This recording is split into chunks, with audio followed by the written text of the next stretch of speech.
So after waiting a full month for Valve to finally release a patch for Dota, I have decided to finally give up since they just released a $15 comic book. So let's go ahead and make this video instead. Have you ever had a moment in Dota where you're just playing a match against a certain hero and you think to yourself, wow, I really don't want to be playing this game right now. Some of us who've been playing Dota for many years unfortunately have all seen what it's like with all these new hero releases. Some returning ones dating back all the way into Dota All-Stars days, and some brand new ones created by Valve themselves with their own original design. And with the new Dota 2 hero Ringmaster finally being announced to the world, I thought it'd be a good time to do this tier list that I made of the most overpowered Dota 2 heroes on release. Alright, so I created this tier list myself. I'm really proud of it. Oh my god, that's a whole lot of fucking cancer right there. Jesus Christ. I'll also leave a link to this tier list down in the description below if you guys want to share your own opinion and you want to, do your own tier list of this. And I'm actually curious to see it because it's probably going to be way different from mine. Now, there are only a few heroes on this tier list because, let's be honest, there's just way too many heroes in this game. And like on God's green earth, we all know that we could have fit the whole goddamn cast in here with how broken a lot of these heroes are. Where to begin, dude? It's just a whole lot of bullshit right here. I swear to God. I guess we'll start with the #1 most overpowered, or so they say. I feel like if you ask the majority of Dota 2 frogs who the most overpowered Dota 2 hero was back then, I think most people would say the legendary, the one and only Wukong, dude. Like, this guy caused so many problems back in 7.0, dude. And that was when, like, Dota was really popular as well. So there's a lot of drama. I kind of want to keep him here, but I think if I asked most people, they would probably put him up here for sure. It would definitely be God. Like, first of all, he's not even a melee hero. He's literally a ranged hero in disguise. Like, I just may as well give him a goddamn Glock and call it a day. Like, Jesus Christ. There's also so many game-breaking bugs, dude. I remember, like, a bug where you have Quiver, enchanted Quiver, the neutral item on him, and it would work on every single individual monkey in his ult. Like, in his ult, every single monkey could proc the fucking Quiver, and it would just insta-kill you because it would just be like 300 damage. It would be insane, dude. It was crazy. Like, Basher on his ult would just perma-stun you. Because they all had separate ICDs. It's like, dude, what the fuck, man? He's probably the only hero in the entire game, like, who could have killed you level 2 under your tower. Like, he could have actually tower dove you, and you would not have seen it coming. Like, even if you did see it coming, you would still be dead before you know it, because it's like, bro, what do you do against the fucking Boots Orb of Venom Wukong back then? Like, he just literally gets level 2, and he just slam dunks your ass, like, without any remorse. It's crazy. I think Wukong, honestly, I probably want to keep him at OP as fuck because I feel like compared to a lot of these other heroes down here, he's actually not the worst. But honestly, overall, I think he's God. I don't know. Fuck, man. I actually don't know what I think about this. It might be a god. It might be god. I don't know. I guess I'll change it around when I sort of do all these. I could change some of these guys around. So now, in my opinion, someone that is not that overpowered, I think, was the Pango and Dark Willow patch. I think these two guys, honestly, were not that bad. Like, I don't know about you guys, but I feel like Pango nowadays is actually somewhat more ridiculous somehow. Like, he's just, like, he gets nerfed every single patch, but he's still meta, not only in pro play, but also in pubs. Like, he's actually really good. I swear to God, he just could not get nerfed. But I guess he would be kind of OP on release because there was some things that were like kind of broken on him. I kind of feel like he's like wine, like he just gets better with age. Like, a lot of people sort of mastered him and sort of found out all these crazy builds you can do with him, with all like the perma bashing with the Yule's tricks on his ult, and then like, yeah, I definitely think he's a better hero nowadays because people have sort of got to like master him and see like everything that he could do. But back then on release, I actually don't think he was that OP. I think I would keep him at strong.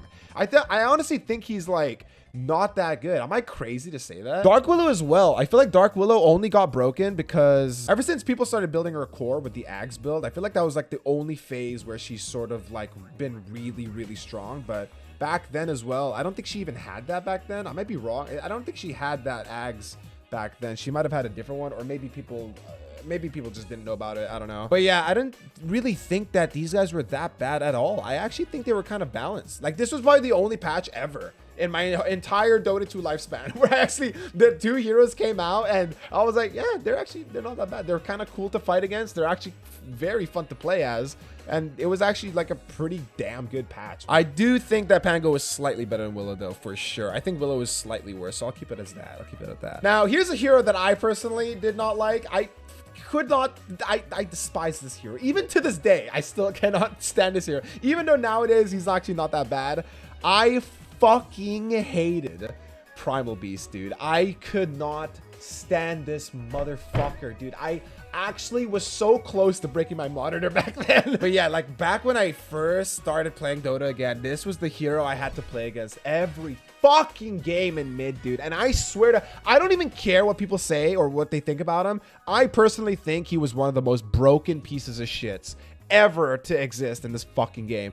I can understand that it's honestly, he's actually not that good. Like I can sort of swallow the gigantic pill of he doesn't actually scale that well, which is true. He doesn't actually do that much damage. He's only like just an annoying type of hero where you kind of have to deal with him, sort of like an off laner in a way, but you can go mid with him. Like he just, I don't know, he just does so much damage mid game though. That's the problem. And I play TA, so like I'm a mid game beast as well, so I have to go head to head with this motherfucker. Like it's just like he's just a walking boulder of damage in mid game. He just did so much damage. Like he still does so much damage nowadays, but back then, he did way more fucking damage. Like, he could kill you, like, as well, like similar to Wukong. He could kill you level 2 whenever you wanted. I want to give him the god treatment because I really do think he was just as bad as Wukong, but okay, I have to admit it. He wasn't that bad. Like I said, he did get outscaled, and there were games where I would like feed my ass off to him, but I would still manage to win the game against him because they would throw once and throw their whole lead. He actually does get outscaled quite hard by a lot of these other heroes, to be fair. I guess we'll keep him at OP as fuck. I think we can all agree he was really strong, but not that strong. Oh my god, dude, this guy right here. This guy right here, man, on release was the most. I feel like a lot of people don't even know about Earth Spirit on release. A lot of people see Earth Spirit as like this Giga Chad, just absolute fucking destroyer of worlds back then, but they didn't actually know what exactly we meant when we say on release. A lot of people actually don't know this, but back then Earth Spirit's Q wasn't a stun. It was actually his silence, and his E, his pull in, was the stun, which was way more broken, because that would mean he could instantly put a boulder right in front of you and pull, and it would be literally an unreactable stun. Like you could not BKB that. Like as soon as you saw him, you were stunned. Like he would just instantly fucking pull the boulder towards you and it'd be instant stun. You had nothing you could do about it because the roll is reactable. The Q is reactable, not the E though. The E is instant, man. That shit stunned you instantly. And I think back then his W also was the slow. So his Q was the silence, his W was the slow, and his E was the stun, and his ult, oh my god, his ult, dude, it was so much damage back then, I swear to god. Yeah, that magnetized cannot be dispelled talent at level 25. He had that level 6 back then. Yeah, you could never dispel magnetize, for those who don't know. I think it was until like 6.84 where they finally made it so magnetize could be dispelled, and that was finally okay. Like things were starting to settle down now. He wasn't that broken, but still, dude, it just did so much damage, and oh my god, it was so crazy, bro, how much damage it dealt. I definitely think he'd be listed as OP as fuck for sure. Even dude, honestly, probably worse than Primal, yeah. Especially if the Earth Spirit player was actually good at the game. There was like just nothing you could do. Like there was literally nothing you could do. At least with Primal, it's like Primal's just everyone that plays Primal is literally on the same level of there's no such thing between a good Primal and a shit Primal. They're all equal. They're all brain dead. We have no one in the kinda OP or the not OP at all lists yet, so I guess we can go ahead and look for those two. Okay, maybe a hot take, but I definitely have someone in mind for the not OP at all list, because this hero, in my opinion, did not exceed like my expectations of her being super broken on release, and she was actually like pretty damn bad, if I do say so myself. And maybe I just suck dick with her, I don't know. But yeah, the hero is definitely gonna be Muerta. I actually don't think she was, I'm pretty sure she got buffed like over and over and over again. She still gets buffed to this day, I'm pretty sure, like ever since her release. Yeah, she was just such a weird hero on release. Like a lot of people didn't know how to do her things. Like a lot of people were like trying to combo her Q into her W. Some people were going like magic build. Some people were going like just the R scaling, you know, just press R and auto attack build. But it was super weird because you couldn't even attack towers in her ult, and it was just like you can only attack like certain heroes. If they BKB'd, you couldn't do anything. It was weird, dude. This was back before the BKB changes, so like, you know, Muerta now can attack magic immune enemies, but back then she couldn't do anything. Like when they BKB, she was literally useless in her ult. So it was like hella weird. It also didn't help that she didn't have any dashes or mobility. So like once you were like caught on her, like you were just dead. Like she wasn't like a Wind Ranger with her E or like Pango with a Q blink. Like once you were caught as a ranged hero, intelligence as well, like you're just dead. You have no armor. It was so hard and so brutal for to like try to learn her. Also a hero that I didn't find that broken, but he was kind of broken is Grimstroke. I actually think Grimstroke was pretty cool, but honestly wasn't really that OP. Nowadays, I feel like ever since the E changes where you can pop his E whenever you want now, that made him super fucking good. Like that shit made him super, like all the way from here to just skyrocketed to like actual like really good tier. But back then you could not like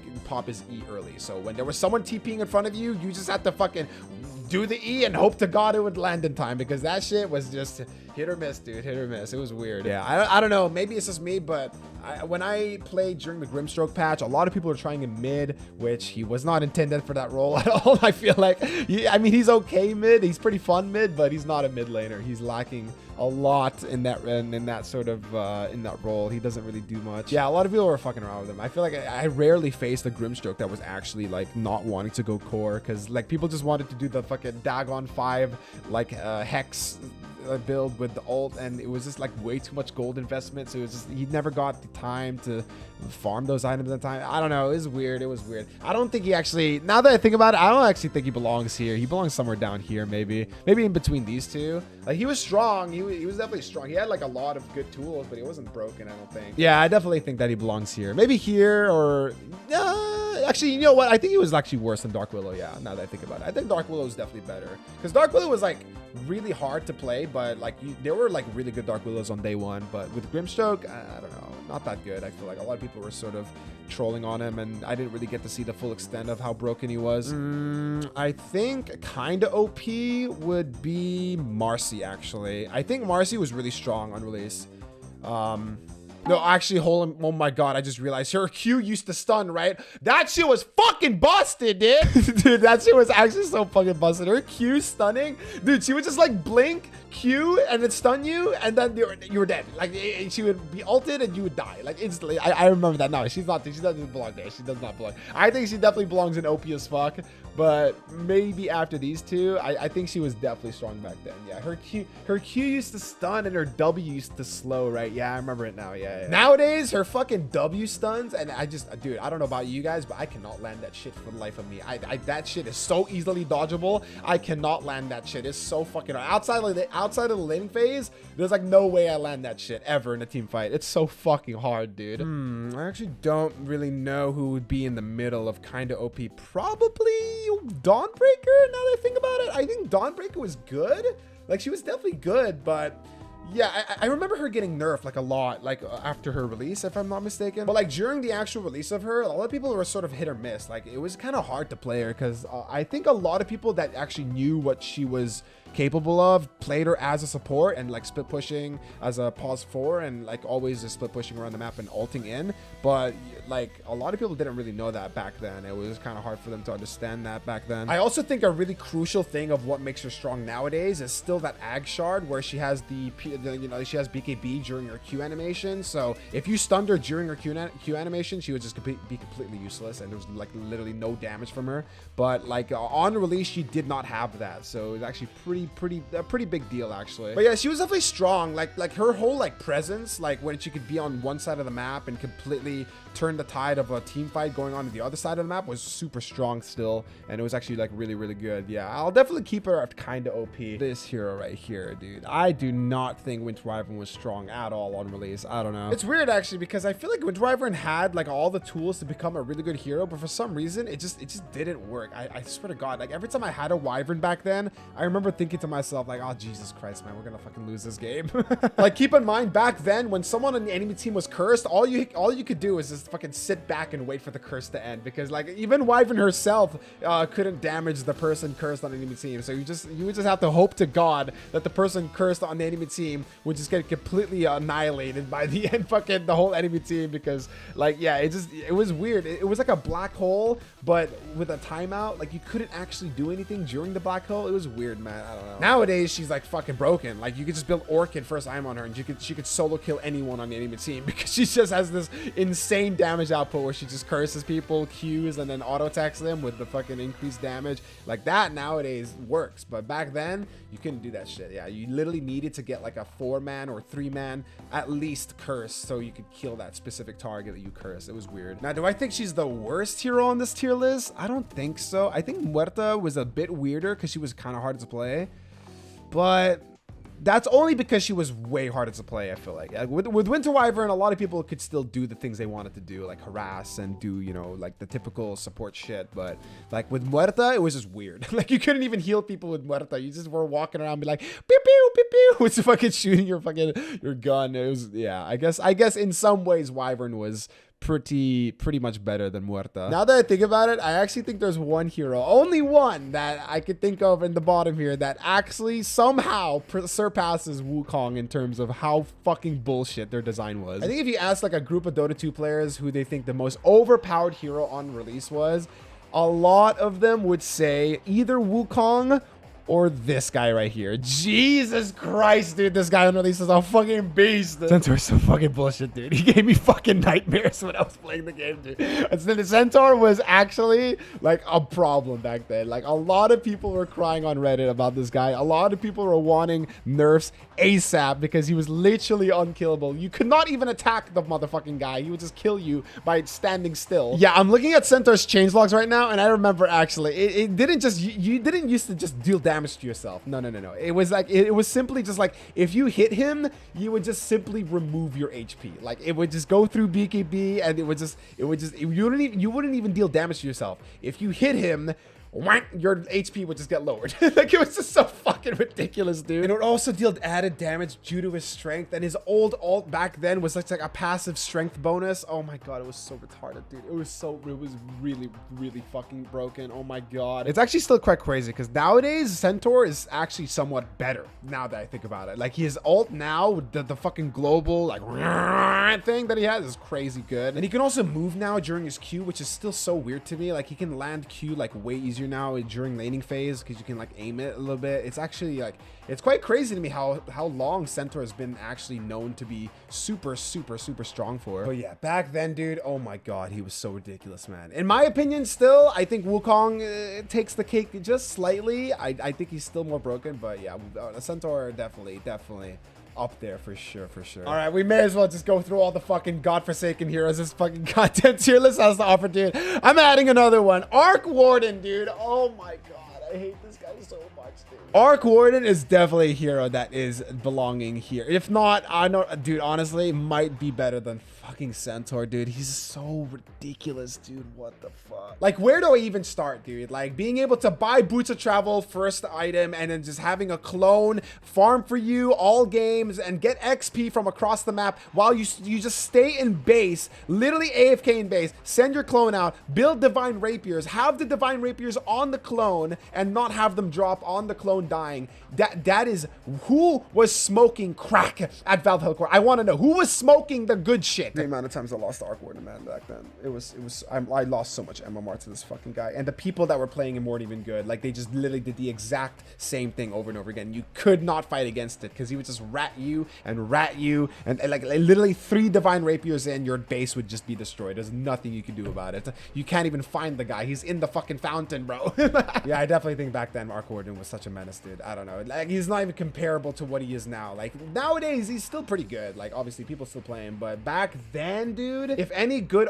Warden player nowadays actually got to play Warden from back then, they would be like, holy shit, dude, I'd be unstoppable. Like, they would just be all top 100 fucking immortal players, I tell you, man. Really, the only thing keeping me from putting him above Wukong here is that I'll admit it, he was actually pretty hard to play. Like, I'll admit it, he was actually like pretty decently hard to play. Like, yeah, he requires macro, he requires knowledge of how to play the hero pretty well. And yeah, like compared to Wukong, like anybody could fucking play Wukong. Like your dog could play Wukong. Like 1, 2, 3, 4. Let's see here. I think honestly, on release is pretty strong, but not that overpowered. I think this guy belongs somewhere here, maybe. I don't know. Like, dude, Pillar was kind of ridiculous. No, like his E was just retarded back then, dude. I remember him being showcased during the TI like showcase match back then when he was like first announced, and everyone was freaking out. It was fucking great. It was a great time. And I remember, I think it was No Tail that was playing him. He was running around with like a 300 stack on his atropine aura. Like, it was fucking insane. He was literally basically walking around with a divine rapier's worth of damage in an ability, which was crazy. I mean, to be fair, it was a 10v10 show match, but still, like, it's still such a good ability, and it just shows you how much fucking like profit you get from just that ability alone. And like, oh my god, it also has that aura as well that just reduces all physical damage against everyone around him, and it's just so annoying to lane against, bro. It's so good. But yeah, I definitely think he was overpowered. Actually, dude, I don't know. Does he belong here, I think? Because like, now that I think about it, I remember his old ult was so bad. His old ult was so shit. Like, it was like a TP scroll, but for everyone on the team, but it just took like 5 times longer. I swear to god, it would just take so long for it to finally go through. Oh my god. His ulti nowadays is definitely way better because you can go back and forth. It's like he gets like this buff as well when you go back and forth. So I definitely think that, yeah, his one thing mainly holding him back then was his ult. Like, he didn't really have a good ult. So I guess I'll keep him at kind of OP. Probably a little bit better than Dawnbreaker, actually, now that I think about it. Yeah, he definitely belongs there, I think. Now, a hero that I think, I don't know, actually. I don't know where to put this guy because he's definitely a hero that I have a lot of experience with. It's probably my second most played hero, and I like him a lot. It's Void. Where do I put Void? I feel like Void is such a tricky one because on release, he was pretty broken, but he would just get, like, changed. Like, he would just get nerfed, like, constantly, I feel like, afterwards. Like, I don't even know. Like, there were so many different phases of me playing him. Like, there was like one phase where you could go physical damage with Deso and Rapier, and you would just like dash and kill everyone with the, like, his level 25 talent before was just so strong. The crit one, like, I don't know. You can't do that anymore nowadays, but it was so broken back then, dude. I swear to God. And this is before he was even like a universal hero. So that's how you know it was broken as shit, because he was an intellect hero back then. You got Deso, Rapier, and just completely one-shot everyone around because his range on his ult was just so insane. And then, yeah, like that, like I said, that 25 talent was just so strong. But nowadays, you can't really do that anymore. You actually have to go sort of like this fixed build of universal, and you sort of just build stats and, like, I don't know, Echo Saber if you want or whatever. But I don't know. I kind of want to put him here as OP as fuck. Maybe better than Marcy. Actually, but dude, honestly, better than Primal. Yeah, I actually definitely think he was better than Primal. Just not as annoying as Primal. Like, he was pretty obnoxious, but I don't know. Maybe Primal was just annoying to me, but definitely one of my favorite heroes. Yeah, I put him right here next to his bro. I'll put him next to Earth Spirit. I think he was definitely OP as fuck back then. I guess with the hero he got released with, I actually don't know how I feel about Snapfire. I feel like Snapfire has always sort of been the same for me, regardless of her getting nerfed or buffed. Yeah, she's sort of just like always been the same in my eyes. Maybe I just don't pay that much attention to her, but I feel like she was strong, just not overpowered, in my opinion. I don't know. Her ult was kind of like whatever, right? And I feel like a lot of people back then as well were sort of complaining about how broken she was, but there were things to sort of, you know, counteract how broken she was, you know? Like, I remember Neeks, like, for the longest time was definitely a sort of counterpick towards her because he was just a vendetta underneath her ult, and he was a completely counterplayer, and he could also one-shot her as well. But honestly, that would require a Neeks. If you didn't have a Neeks, there wasn't really much you could have done against her, actually. Now that I think about it, she was pretty strong, actually, now that I think about it. Yeah, she was pretty strong. I don't think she was as strong as, like, Dawnbreaker, with a sort of global presence of being able to be in every fight. I mean, she did have her ult, but it was still not global, right? But I feel like for the most part, yeah, you sort of needed to have a combo with Snapfire. Like, it wasn't so much that Snapfire was being able to be played in every single game ever, because like I said, her ult was actually kind of hard to hit. You needed sort of like a combo to go along with her. So for that reason alone, I might keep her as kind of OP. Actually, you know what? I'm going to keep her up here, I think. I actually might keep her above Pango. I think that's more fair. Yeah, she's not broken, I don't think. She wasn't broken. Okay, let's see here. All right.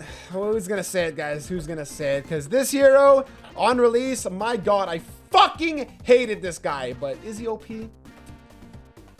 I'll be honest, not really.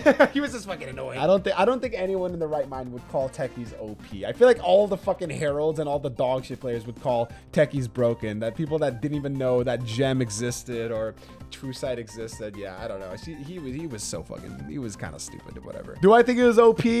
No. Do I think it was a hella stupid and fun and really hilarious to watch from time to time? Definitely. But yeah, definitely not OP. I probably keep him around. Honestly, should I keep him down here? Not OP at all?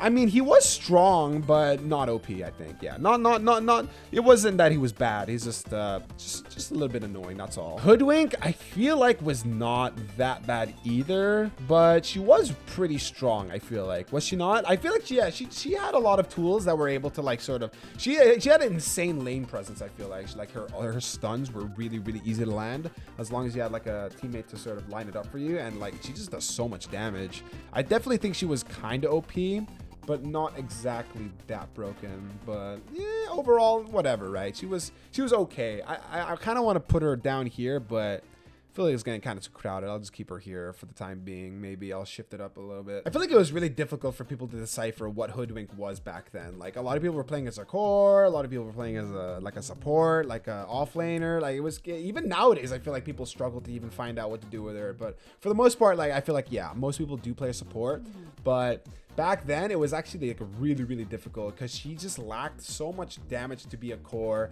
but she did have a lot of damage for being a support. So it was kind of like this weird like situation where you didn't really know how to play her. So I think for that reason alone, she was strong, but people didn't really know what role to put her in, so that's why I put her there. All right, last but not the least, Mars. Dude, Mars was fucking ridiculous back then. I feel like I actually think he was retarded, dude. Like he was really, even nowadays he's super strong. Yeah, I definitely think I remember Mars like being nerfed like over and over again. Like am I remembering this correctly? I think I'm right. I feel like I remember Mars just being so notoriously broken on release, and he just had such insane damage and stats that he just completely just got shit on in the following patches. But it's still kind of crazy how he's still reliable nowadays. Yeah, I don't think he was like that broken, like more broken than Earth Spirit. Not, definitely not. Maybe around as broken as Void, in my opinion. Maybe actually not. I'll put him right here next to Marcy. I definitely think he had his strengths of like just being an absolute brute in laning phase, just being able to be the king of lane. But yeah, definitely falls off in the late game, which is why I kept him right here. I definitely think that he belongs there, yeah. And that is that. Hopefully you guys sort of, you know, somewhat agree with this list. I know it's going to be a lot different from a lot of you guys' opinions. Like I said, I am open to seeing what you guys think. I'll leave the link in the description down below, and you guys can post it maybe into my Discord. I'll be glad to see it. But yeah, overall, I did have a lot of fun putting together this list. I don't know. I have a blast just going back in time and just looking at all these different heroes and seeing how they developed over time. And dude, back then it was, fuck man, it was a lot more brutal, dude. When these heroes first got renounced, dude, some of these heroes were absolute monsters, dude. It was crazy. But as always, thank you guys again so much for watching my videos. I really do appreciate it. Much love as always, and I will see you in the next one, whenever that may be. Much love as always, guys. Much love. Peace.